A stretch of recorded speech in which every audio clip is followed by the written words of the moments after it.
از ولایت مختار کوهستان بدخشان به خصوص ناحیه روشان و هم شهر خاروق خبرهای نگران کننده میرسند. از 16 می تا حالا در اینجا به کمترین حساب زیاده از 30 نفر کشته شدند.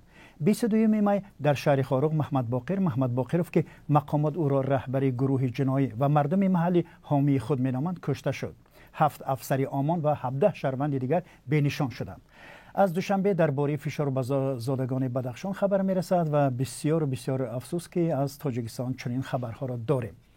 با امید آرامی و ثبات در کشور امروز در برنامه ما مهمانان ارجمند سیف الله سفروف استاد دانشگاه، معاون سابق مدیر مرکز تحقیقات استراتژی نزد پرزیدنت تاجیکستان و شیرعلی غلام علیف پژوهشگر دانشگاه تسوکوبه ژاپن شرکت میکنند.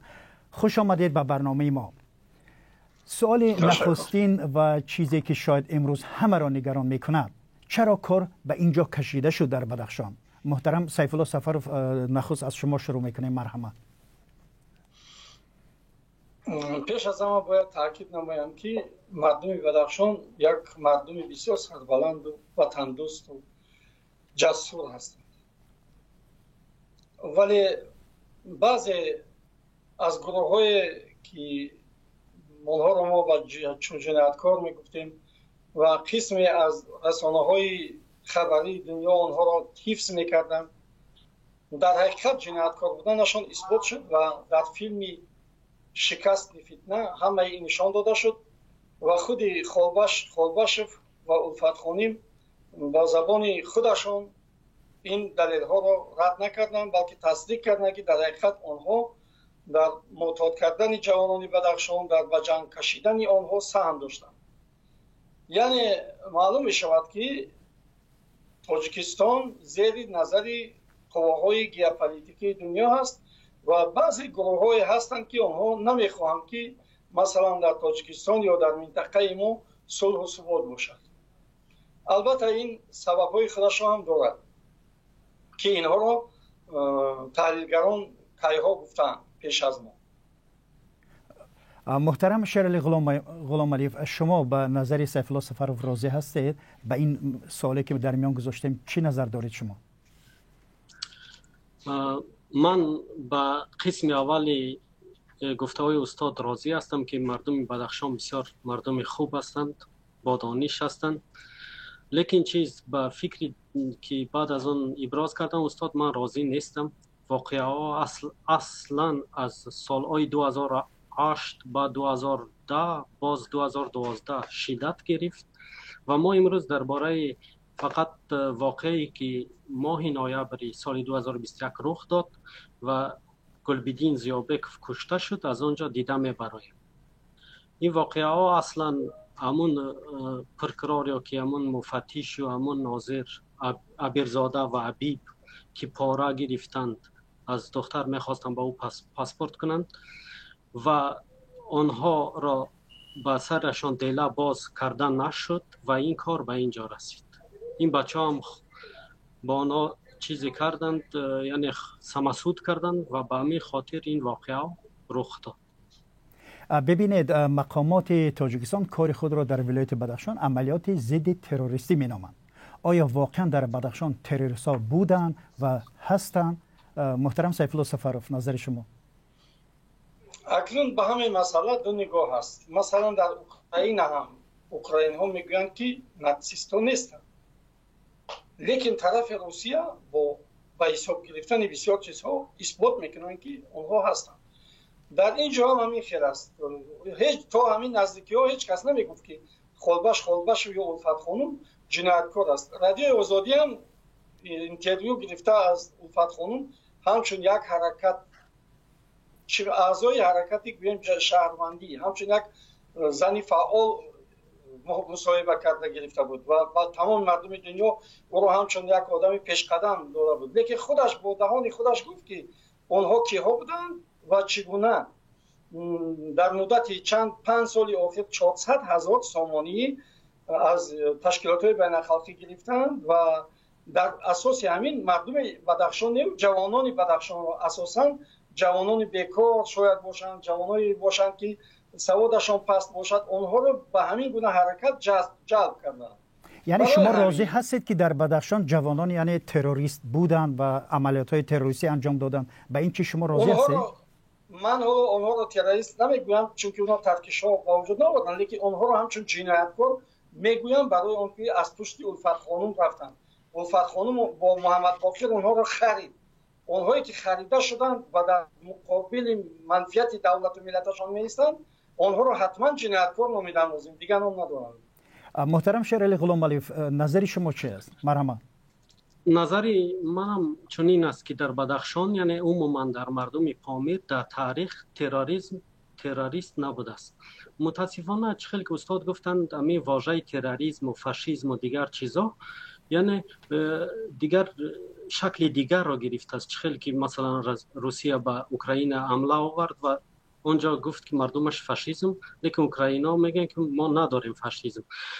تروریست یا که تروریسم همونی است که یگان ترکیش و یگان سوءقصد به جان یک است، لیکن در ولایت مختار کوهستان بدخشان یگان گروه تروریستی نیست. و بعد چیزی که استاد میگن که جنایتکار هستند، جنایتکار در ماده 20 قانون جمهوری تاجیکستان آمده است که هیچ کس حقوق ندارد تا حکم سود برآمدن کسی را جنایتکار گوید. مگر تنها دادگاه نیست که حق دارد کسی را حکم کند؟ چرا این آدمان به حکم دادگاه جنایتکار عنوان میشوند؟ جناب سیف الله سفرов شما. جنایتکار من برای اونها رو میتوانم بگویم به سود. شخصا من خودم که آنها هم قشلاقی من رو پراند. همون بچه‌ای که تیر خورد هم قشلاقی من بوده است. من خودشان نمیشناسم، لیکن شنیدم که اونها رو آوردن در دهه ما گل کردن مثلا. و برای اون میگم که 17 نفر کارمندان مقامات رو یارادار کردن. راهی بین المللی خاروق مثلا خطای رو بستند و قریب 58 یا که بعضی حالتها به 90 چند ماشین هایی که باید به شهر دوشنبه و شهر خاروق و دیگر شهر های تاجیکستان مواد می آوردن، اونها رو محکم کردن. اونها چی حق دارن که راهی بین المللی رو محکم میکنن؟ من این رو اصلا نمیفهمم. فقط جنایتکار میتواند ضد ملت و دولت خودش چنین عمل کند، راه را بندد، کارمندان مقامات را پراند یا اینکه یارادار کند. اینجا سود در کار نیست دیگر.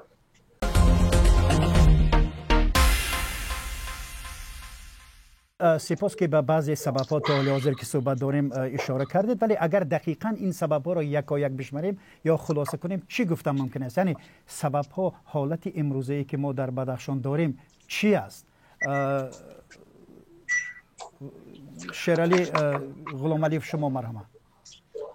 سببان در آن است که من چخیل که از استاد یعنی که گفت که من به حکم سود و یا را چی جنایتکار میبرارم، حاضر معلوم نیست که هم قشلاق یا که هم دیه استاد را کی پراند است و کی کشت است، چون که سود نبود. این یک.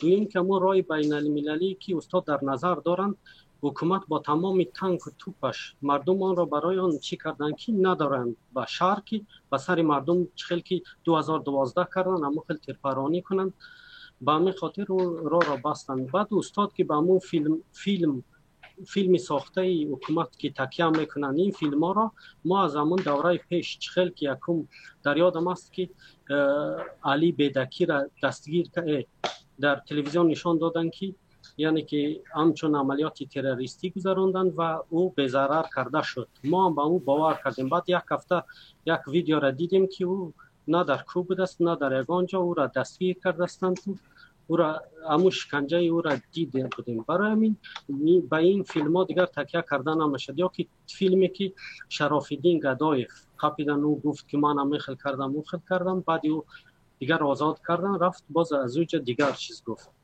برای همین به همون تلویزیون و به همون فیلم اگر تکیه کنیم، پس این قانون جمهوری تاجیکستان برای چی است؟ سیف الله سفرов شما به این حرفای شیرعلی چی نظر دارید؟ من با فیلم فرض کردیم تکیه نمیکنیم، لیکن دلیل هایی که در فیلم آمدند خلباش با دهن خودش گفت که من گنرال هستم، من گپ راستش میگم، با من یگان فشار یگان کس نآورده است. من با او خلباش باور نکنم و گنرالی که гапа аз ҳеҷ кас наметарсад. Рост гуфт ки ман дар ҷалб кардани ҷавонони Бадахшон ба ҳамин гуна ҳаракатҳои намешудагӣ саҳм дорам. худаш гуфт. ина ман нагуфтам, ина суд нагуфтааст, ина прокуратура нагуфтааст, ина филмбардоро нагуфтанд, ина худаш гуфт. شما باور دارید که تحت هیچ فشار و زوراوری اونها این حرفا را گفتن؟ چون که خلباشوف حتی گفت که ببینید ما تحت هیچ فشاری قرار نداریم. یعنی اینطور به نظر نمیرسد؟ جناب شیرعلی شما چی میگوید؟ من خصلتی مردم بدخشان نمیدونم. اگر اونا در فشار میدادن هیچ نبودگیش به خب میکردم یا اینکه دیگر خیلی میگفتن. و بسیار صمیمانه این گپا گفت. مردم بدخشان دروغگویی را نقض نمیبینند. دروغ گفتن هم دروغ میگوید. شیرعلی شما چی میگوید؟ من با اون آدم باور. استاد درست میگه که ما دروغگویی رو بسیار بد میبینیم و راست میگه. همین تمام همین کسانی که بازداشت شدند و یا همه در همین ویدیوهای ساخته شده چه مقامات یعنی میگن که من گناه کردم. این دیدم امریدین دیدم، چهارشنبه را دیدم. بعد در همون تلویزیون بدخشان از نایه من اشکاشم 37 نفر در آنجا برآمد کرد که در بینشان یار و دوست و خش تبار من است. وقتی که بعد او به اونا زنگ زدم و یا میگن که ما رو مجبور کردن، گفتن اگر که نگویی یک برآمد نکنی به سر دیلا میکشی. برای من فکر میکنم که تحت فشار یا که مثال معلمه مامچایف را من بسیار خوب میشناسم. وقتی که از ورق میخواند با یگان سبک او مانند نیست. در او فیلم میگن که او با خارجی واخورده است. امروز ما فقط زندگی ما از خارجی است. من در همین فقط با خارجی خوراک میخورم، البته با هموطنان خود یا که پول گرفته هستند. حکومت ما این خیلی شرایط مایا برای ما پژوهشگران نکرده است که با ما پول تیت ما کار علمی ما نبکنیم یا که با استاد سیف الله زاده هم مثلا.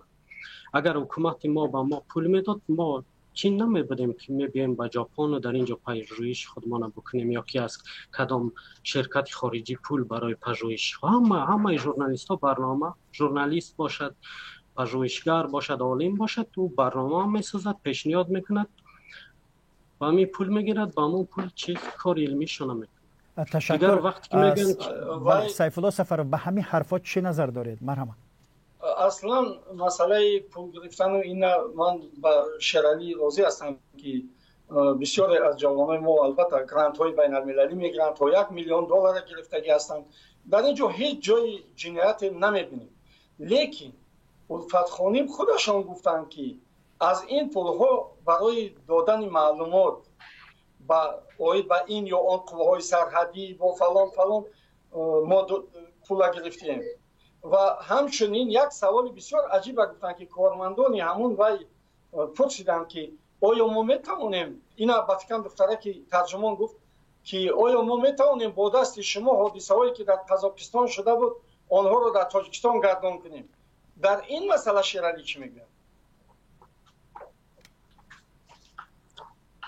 راست گپ استاد، من 100% باوری دارم که ویدیویی که ثبت شده است تحت فشار است. تا حتی حادثه قزاقستان نه میتوانند حادثه اوکراین هم در این ویدیو به گردن استاد مامچای و یا که به خلباش زنند یا که به امریدین و دیگر کس. خب تشکر. حالا یک سوال دیگر، آیا امکان داشت که چنین حادثه روی ندهند؟ امکان پیشگیری یعنی جلوگیری از این حادثه ها وجود داشت که آدم‌ها کشته نشوند، زخمی نشوند و کار به اینجا کشیده نشود؟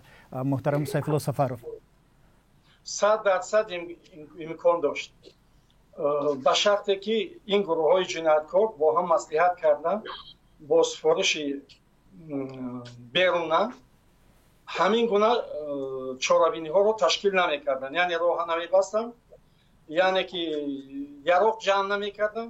شاگردانی محمد باقر 19 اتومات و پیستولت آورده سپردند. اینها از کجا بودن نباشد شیرعلی؟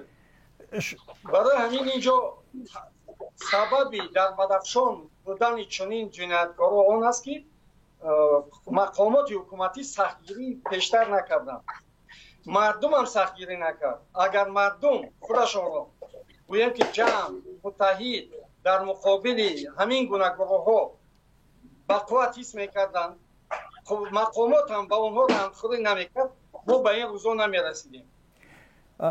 سیف الله سفرو، شما یک عباره استفاده کردید که یعنی دستور بیرونه، یعنی از بیرونه گویا که اینا سپارش گرفته. منظورتون چی است؟ من اینا شهمی خیلی فهمیدم که چخیلی که الفت خانم بودند و اونها با علیم شیخ زمانوف علاقه کردن. حزب نهضت اسلام یعنی پیمان ملی که میگویند، پیمان ملی اصلا نیست، اون همون حزب نهضت اسلام با نام دیگر است، چون که همه فعالاش اصلا بغیر از یک دو نفر از وی هستند، حزب نهضت اسلام هستند. لیکن خیلی بگذار حزب تروریستی نهضت اسلام هم نباشد، یگان قوه دیگر باشد، لیکن به هر حال به سفارش آنها چرا خاروق با روشن موافقه میکنند و یک جایه مبارزه میکنند؟ در روشن من هیچ گفت نشنیدم که در روشن آدم های نارضا از حکومت باشند. اینها را تشکیل کردند. مردم روشن اصلا مردم به نهایت چی میگن نسبت حکومت همه وقت چی بود؟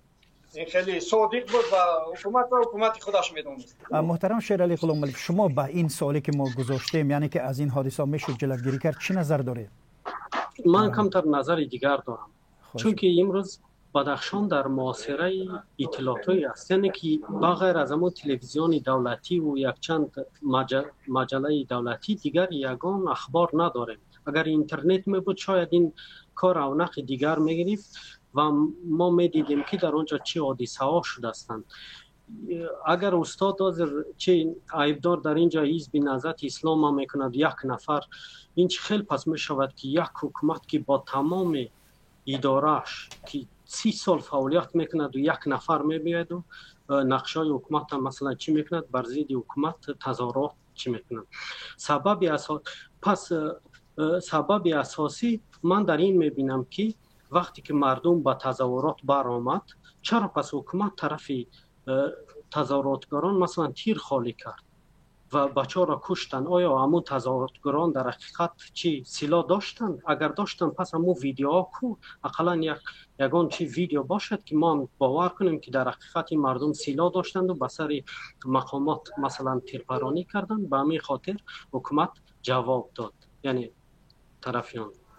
تشکر. همین شیرعلی چیزی عادی رو نمیفهمد که همون 17 نفر کی اگر که جنایتکار نمیشدن کی تیر پراند، همون بچه را کی کشت؟ همین سوال، همین سوال در جواب که ما دیدیم همون مردگی ها همشان автомат داشتن، اونو در ویدیو هست. بله автомат داشتن. بله استاد. از کجا گرفتن؟ برای چی گرفتن؟ مقصدشون چی بود؟ همون سلاح از کجا پیدا شد؟ مثلا وقتی که گلبدین کشتن گفتن که با خود تپانچه داشت، تپانچه‌اش از همون کپروکچه‌ای که میبرای از اون طرف مانده بود، همون عکس ما دیدیم. لیکن مرده گلبدین از مابین از مابین همون کپروکی که من همین قدر شاید 50 سانتی متر هم چی نداره، یعنی کشادی نداره، پناهی نداره. تپانچه ممکن است برای اینکه تفتیشات نبود. گلبدین مسئله دیگر است. گلبدین اینجا آمیخته نکرد. وای کاری یک شخص است. اونجا پرابلم حقیقتا من میگم که این ساخته است. بوداده جان همه گپا را گفته بود. من میگم که این هم ساخته است. همین یگان سیلا در آنجا نبود. من چخیل که ما مثال علی بیدکی را گفتن کو کشتیم در کو. بعد چرا اونجا در ماشین پیدا شد که یک کس میگه ما بلجوان یا این خل میکنیم و خل میکنیم.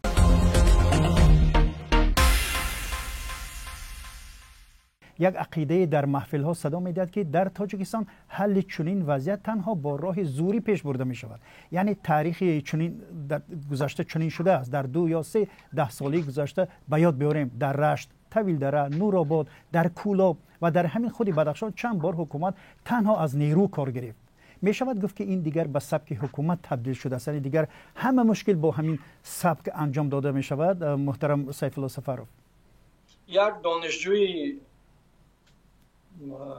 دانشجوی من که از بدخشان است، وقتی که همین بحثا شد و من گفتم همین خیلی گپ و اونها هم گپاشون البته پیش از من گفتن، گفت که من با پدرم زنگ زدم گفتم که همین قدر سال هیچ کس به کار نگرفته، یگان کس شما به کار گرفت، یگان کس اومده شما پرو استودنت که این گپ گفته است. دانشجو با عقلی 20 ساله خودش و بعضی آدم‌های کلان میخوانند در کشورهای خارجی در همه جا عقلشون به همین خیلی چیزای عادی نمیگیرد که حکومت دشمن خلق خودش بودن نمیتواند هیچ وقت، مخصوصا حکومت ما که در نتیجه بسیار جنگ وزنین گویم که با زود صلح کردیم. شما محترم شیرعلی غلامعلیوف، نظر شما چی است به همین سوال؟ نظر من این خیلی است که آذر که استاد میگه که حکومت ما این خیلی کار نمیکند، پس یکم برای چی بازم سوال چرا پس اینترنت خاموش کرده است؟ چرا نمیماند که اطلاعات برآید؟ من میگم که این به سمت حکومت چی یعنی عادت کرده است به همین کاری که مثلا در کلاب و در رشت و در نورآباد کرد، میخواد همین متد در بدخشان هم چی استفاده ببرد. لیکن من فکر نکنم که این متد دیگر به کار میرود، چون که امروز مردم ملکه در اینترنت هستند و چیز اطلاعات دارند. مثال بعضی چیزا پیش ما نمیدونستیم که در کلاب که چی همین کارا شده است، یا که در نورآباد فقط با واسطه تلویزیون. فرض کردیم در امریکا وقتی که ترامپ کمی گپش نادرست برآمد، همه چیزاش در توییتر همه جا محکم کردند. در وقتی که به دولت لازم می شود بعضا مسائل امنیتی محکم کردن اطلاعات، این گپی وای نیست، یعنی که چیزی حل نشدنی نیست، باید که محکم کرده شود به خاطر امنیت مردم و برای اون که امنیت مردم را تامین کنند جنایتکارا را دست و پا بسته باید که برده محکم کنند. البته بعد اون طرفش سود حل میکند مسائل دیگر را. در این حالت زوری دیگر به کار نمیرود، باید که قانون عمل کند. این من میفهمم بسیار خوب و باید که همین خیرم کنیم همه وقت. تشکر. و یک سوال دیگر، کشته شدن محمد باقروف در رسانه‌های خاورمیانه ایران بیرون از آن همچون قتل لیدر شیعه های تاجیکستان معنی داد شد. این واکنش اعتراض مقامات تاجیکستان را هم به بار آورد. سوال تا کدام اندازه واقعه اخیر میتوانند به همزیستی مذهب‌ها یا محل‌ها در تاجیکستان تاثیر داشته باشد؟ محترم سیف الله سفروف چی میگید به این سوال؟ من از روی مناسبت مردم با مردم بدخشان در دوشنبه و دیگر جاها خلاصه کردم که مردم تاجیک خیلی مردم با تحمل، خیلی مردم با عقل، با فهم است و هیچگاه گفتی همون پوتین مخیز کتلتم نیست میشنه، یعنی که پشه رو با کتلت یا که گوشتی لحم برابر نمیکنه و در خودی مردم بدخشان هم چنین است. مردم بدخشان هم من احساس میکنم که بگر چند نفری که با شیرعلی تماس گرفتند و همین گپا را گفتند، باوری 100% دارم مردم بدخشان در طرف حکومت است، با حکومتش است، چون که این حکومت است که آرامی را تامین میکند، حکومت است که صلح و امنیت را تامین میکند، نه اون 200 نفر. بله، شما چی نظر دارید مرحمت شیرعلی؟ منم با گفتی استاد راضی هستم. بله، در تاجیکستان ما اسرا که در پهلوی یکدیگر زندگی کردیم، مثلا خود در بدخشان اگر گیریم هم اسماعیلیا است و هم برادران اهل سنت، ما تا امروز ندیدیم که بین ما یگان مناقشه مذهبی یا چیز به وقوع پیوسته. یا در مرغاب گیریم، در یک شهر، در یک دهه مثلا هم برادرای اهل سنت و هم اسماعیلیا زندگی میکنند، آنها به توی مرکه یکدیگر میروند. برای همین رسانه‌های بعضی رسانه‌های خاورمیانه ایران چیزاشون بی اساس است.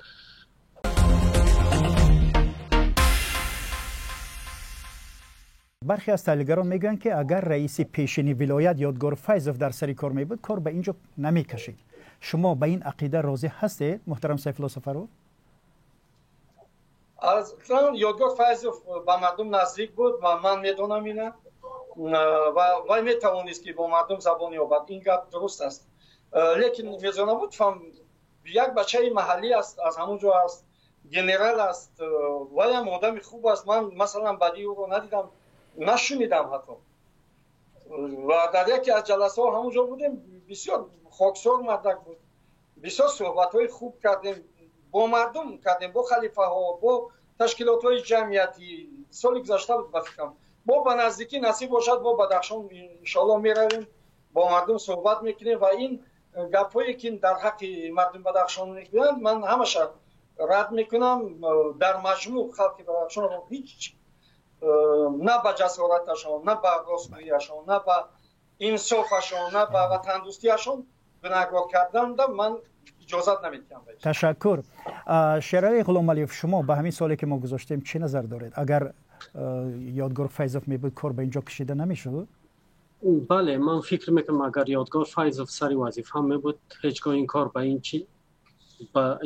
به این درجه نمی رسید، چون که او در همون روز اول می توانست پیش مردم براید و به مردم فهماند که مثلا این کار را ما چی می بینیم، مثلا تفتیش میکنیم. اینجا بهتر است که به یاد آوریم که واقعه های اخیر، یعنی از 25 نوامبر سر شدن، وقتی که یک جوان در ناحیه رشقلعه بدخشان گلبدین زیابکوف کشته شد و مردم تحقیق این قضیه را طلب کردند.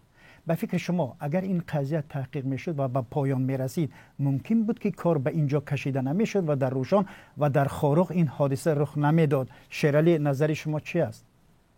بله، مردم همون نخواستن، هیچ چیز نخواستن. وقتی که مثلا همون پرکرار که همین کار کرد، یعنی که دیگر مقامات او را به جوابگری نکشیدند، این بچه مجبور شدن چه خیلی که در اول گفتیم که همچون سمسود کنند.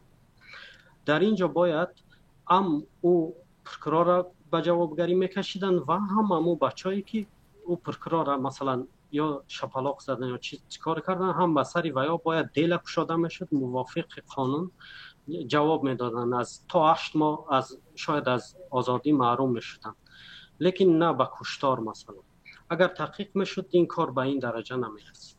شما سیف الله سفروردی هستید به این حرفای شیرعلی؟ من فکر میکنم که مسئله تا این درجه هم نمیرسید، لیکن این گروه هایی که بودن اینها فاش نشده میموندن.